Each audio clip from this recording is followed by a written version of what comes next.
Herzlich willkommen zum Magischen Podcast. Wir sind Dominik Fontes Und Daniel Dück. und in der heutigen Folge haben wir Piff, the Magic Dragon, zu Gast. Piff spielt ganz viele Shows in Las Vegas und er hat sich heute Zeit genommen für unseren Podcast. Wie du dir vorstellen kannst, ist die Folge natürlich auf Englisch, er ist nämlich Brite, deswegen schalte es einmal auf Englisch um und dann ganz viel Spaß mit Piff, the Magic Dragon. Hello Piff, welcome to our Magic Podcast. Yes, hello. Hello, Daniel. Hello, Dominic. How is it to have your own show in Las Vegas? It's a waking nightmare. Every day is a new struggle. No, it's great. It's great. But, there's always that thing. There's a saying, be careful of what you wish for because you might get it. And I love doing the show, but there is a lot of moving parts and a lot of work necessary to keep it moving. So, I love it, but it's a lot. How big is your ensemble, so the people you're working with? Like 15 people overall. I'm not really sure why, when you get good at magic or you become funny, somebody goes, you know what you should do? You should manage a small company of 15 people. I'm not sure why that's a transferable skill. So, but apparently it's what happens. Let's talk about your way to Las Vegas. How did you get on stage here?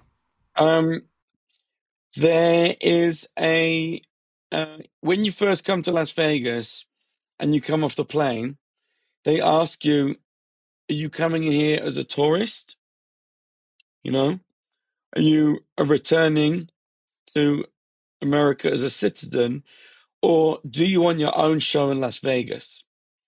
And I just said yes, and so they gave me a show when I arrived, and that's how I got a show in Las Vegas. Yeah, so easy it is. Yeah. They sort of mumbled the third option. You have to listen really carefully for it. Does it work in every town or only in Vegas? It does, but you don't really want to have your own show in Croydon. That's not really what you want to do. It was a long path, in answer to your question, and it was also a path that I didn't realize I wanted to take until it was happening, and then I realized I really enjoyed it and loved it and wanted to keep doing it. But it was a lot of very small steps that years later, it was probably like over a 3 or 4 year period, and years later, I got a show of my own in Las Vegas. And you grew up in London. Grew up in London. Yeah. How is the magic in London? Terrible. They're very bad in London. They're the worst. And I'm not even, and I'm the worst of the worst in London. So, it's just awful. I had a lot of friends. I met a lot of friends in the magic world, who really helped me over the years. So that was one of the reasons I ended up being able to do this job, was because I'd met people along the way who kind of gave me their time and gave me their,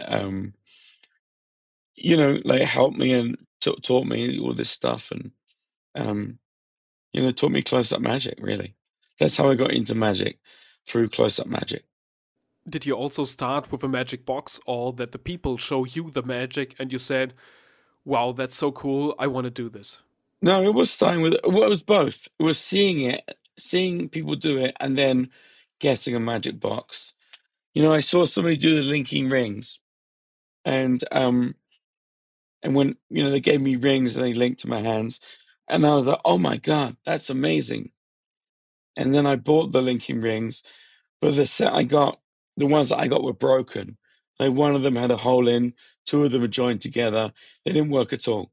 So I realized just how disappointing magic could be when you first start learning it. But that was my introduction to it. Do you also performing street magic, like when you start doing magic? Not really. I used to get paid for it. you know, I sort of would rather be indoors. So I was doing a lot of like restaurant magic and weddings and mix and mingle stuff. Yeah. How long have you been performing? So, when were your first gig and how old were you?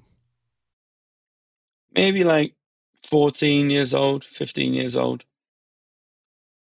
Um, maybe then, and then, you know, started doing a lot of close-up magic when I was 18, when I was at university to earn some money, and then sort of kept going. But on stage, not until I was 25. So I did like a lot of close-up magic until I was 25. When was the time you become the dragon, like finding your style in magic? Well, I actually got fired everywhere. I could not hold down a gig. Because I was too sarcastic. You know, people would like ask me how's the magic in England, and I'd say terrible.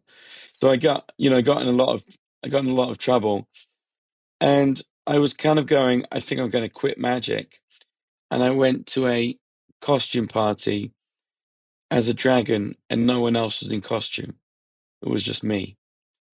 And my friend said, "You should do this in your act. You could be Puff the Magic Dragon." I said, "Wait, I could be Piff the Magic Dragon."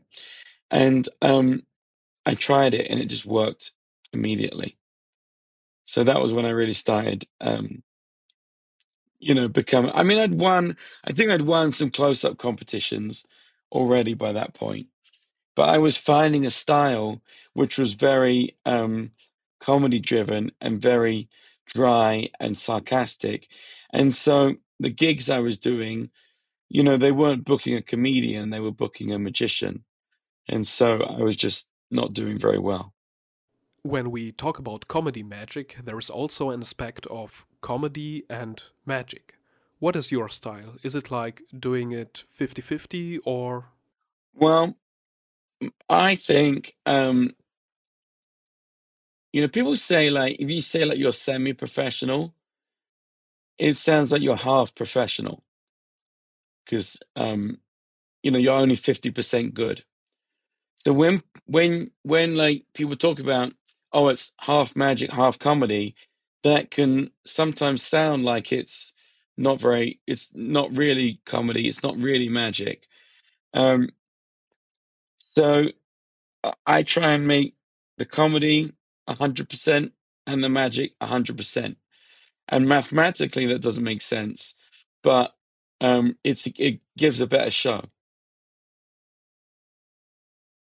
So make the magic as incredible as it can be, and then make the comedy as funny as you can get it.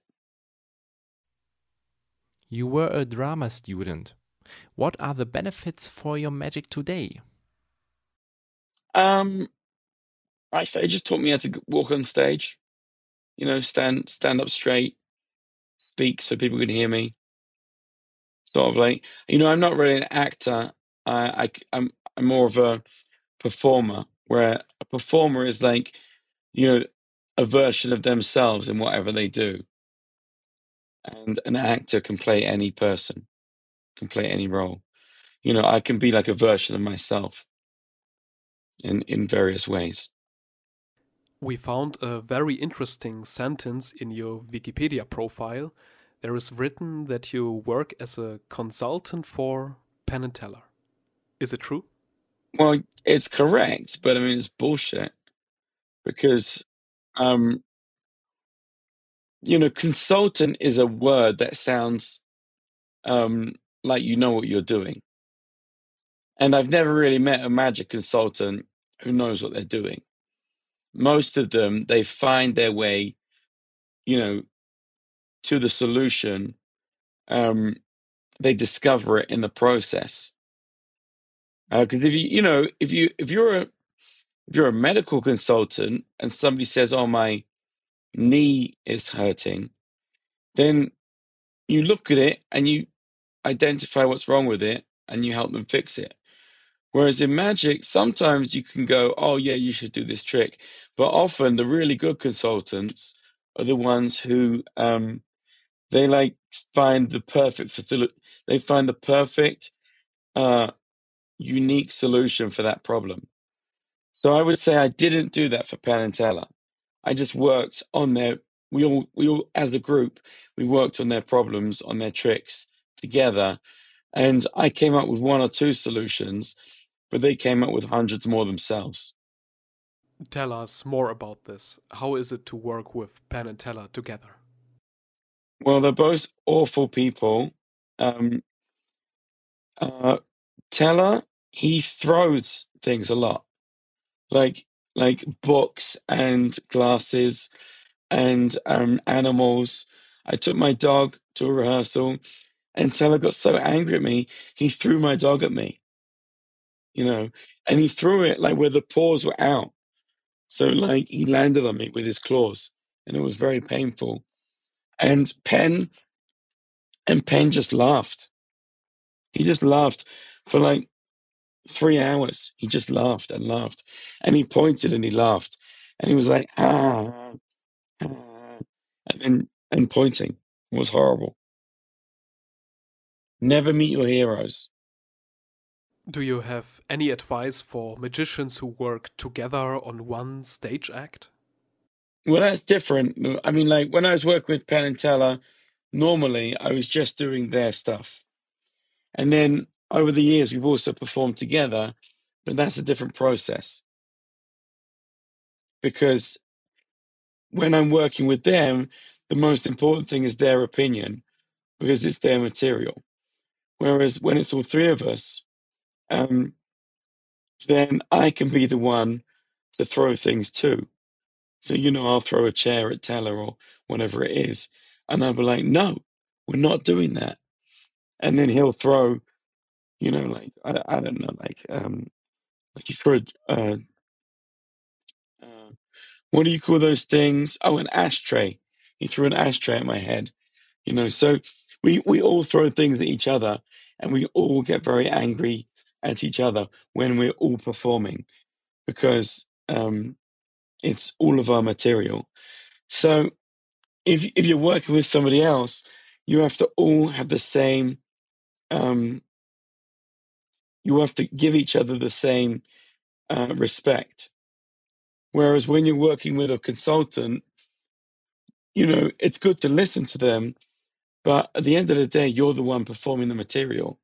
So you have to go with your gut, because otherwise you end up doing what everyone else does. The only person who can do what you do is you. So you have to listen to that voice. Otherwise you have nothing. And how do you develop your own magic for yourself? Is it like that at first the inspiration is coming, or you have an idea or a trick and you want to build a story? What is your procedure? I try and think of a funny idea first. So like in the Vegas show, my dog pees any drink named. Somebody says vodka and Coke, and the dog pisses it into a cup and they drink it. That's already a funny idea. So once you make the magic trick, then you can add jokes to it, and it becomes even funnier. But I'll give you another example. If I'm doing a trick with a rope where I cut a rope in 2 and then it joins back together, that's not a funny idea. So I have to make a lot more jokes, and it's never going to be as funny as something that starts from a funny premise. Can you tell us more about your show? What are you doing there? I mean, it's like 90 minutes, and it's all of the material that I spent. It's like my favorite material, because we can perform it in the same theater every night. So we can do our favorite, we can do anything there in that room. So it's my favorite show we've done. I don't want to spoil it if like people haven't seen it. When all the people come to your show and come to Las Vegas, is there a secret place the people also have to see? Pinball Hall of Fame. It's like 500 pinball machines. Is there a favorite magic trick for you? Yeah, there are a couple of ones that I like. I mean, if it's in the show, then I like doing it. But there's the one that I did where the card changes, where people sign the card and it changes, and that that basically was what got me a career. I did it on Penn and Teller Flawless. I did it on America's Got Talent, and it led to it was like the it was my what do you call it thing? My big break. Is there a secret of comedy magic, of being funny? Yeah, listen to the audience. If you record yourself doing a show, because with comedy you can't lie. If you record yourself and the audience are laughing every 7 to 10 seconds, and you're getting big laughs and applauses, then you're funny. And if they're not doing it, doesn't matter what you think you're doing, you're not funny. Do you have any advice for all magicians who perform on stage? I would just say, make sure you really want to do it, because it's really hard and it's expensive, developing your own tricks. And there are other things you can do. If you like comedy, you could just be a comedian. If you like acting, you could just be an actor. Now you have to make sure you really want to do magic. Is there a special magic shop in London you prefer? International magic. Can you tell us about your biggest dreams? I've actually managed to achieve everything I wanted to, which is an amazing place to be. So everything now is just is great, and it's like a bonus. Do you have a ritual before the show, so before you go on stage? No rituals, because I don't want to. I don't want to do something that makes me feel like, oh shit, I forgot to do something, and now it's going to be a bad show. So I purposefully have no rituals. How do you see your future in magic? I don't know. Just to see what comes? Yeah, I think, it's easy to try and make plans, but sometimes it's better just to see what happens, to do your best and see what happens. How do you see the future of magic? I don't know. It doesn't look good at the moment, because there is a lot of things coming along, like AI, deep fakes, all this technology that is changing how we think about reality. And so now, it's very important people know who you are in order to sell tickets.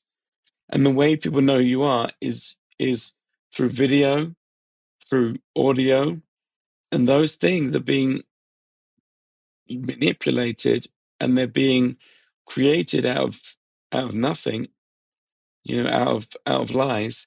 And how are we going to find our way to distinguish what we do from that? That's the question. Dear Piff, thank you very much for being our guest today. The podcast comes now to an end, but we have 3 more questions which we would like you to answer very briefly. What from the past have you been able to take with you the most for your current success in the art of magic? My OCD. Can you recommend a book or a website in particular? Yes, Piff the Magic Book, Volume 1. Piff the Magic Book, but I can recommend that book. It's right here. Imagine you could place a larger poster in a prominent place in the large city with a message from you. What life wisdom of yours would you write on it that you would like everyone to know? I would say try and make the world better by being in it. You don't have to do much, but whatever you can do makes the world better. Is there anything else you would like to say to the podcast listener at the end? You have the final word.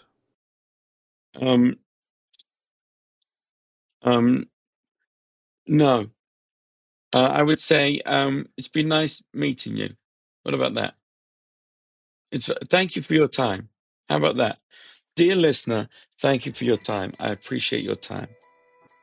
Thank you, Piff. Thank you. Bye-bye. Bye.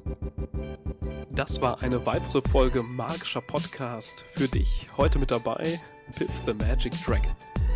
Und wie gewohnt gibt es diese Folge auch als Zusammenfassung auf unserer Seite www.mp-zauberei.com und dort natürlich in deutscher Sprache. Also das heißt, eine Zusammenfassung kannst du dir dort gerne noch einmal durchlesen. Und wir freuen uns, wenn du nächste Woche wieder mit dabei bist. Hab eine schöne Woche und bis dann. Ciao. Bis dann. Ciao.